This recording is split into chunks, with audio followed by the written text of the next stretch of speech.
Hey everybody, welcome to the 700 Club. I'm Andrew Knox in for Gordon today. More than 100 victims of the October 7th attack are suing the United Nations Relief and Works Agency. They claim UNRWA knew its facilities and funds were being used to help Hamas in Gaza. The suit comes as the families of 3 hostages are releasing new footage of what happened to their loved ones on that horrific day. CBN's Julie Stahl has that story. More than 100 victims of the October 7th Hamas attack are suing UNRWA. They accuse the UN aid agency for Palestinians of aiding and abetting the terror group's assault and are seeking $1 billion in damages.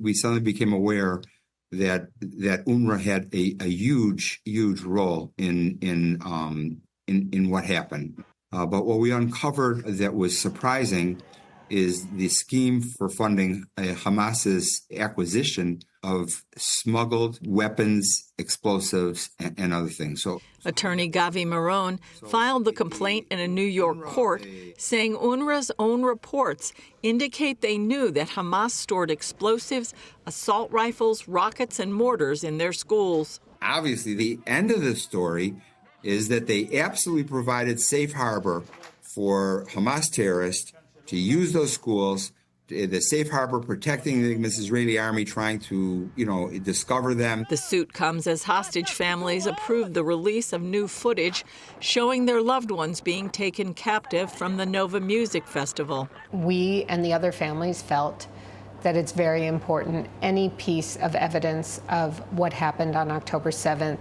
how these people were stolen from their lives, is critical for the world to see.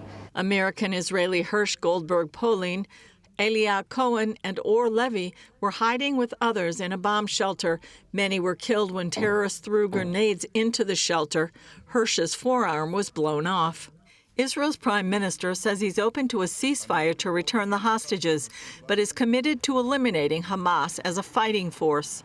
In Rafah, in Gaza, the IDF is nearing its goal.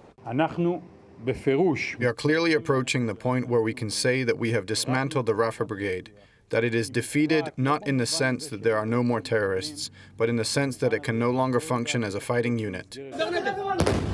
After that, Israeli leaders agree they'll turn their attention to the northern border with Lebanon, where Israel is already fighting Hezbollah. We will have the option to transfer part of the forces to the north, and we will do that. First and foremost, for defense purposes.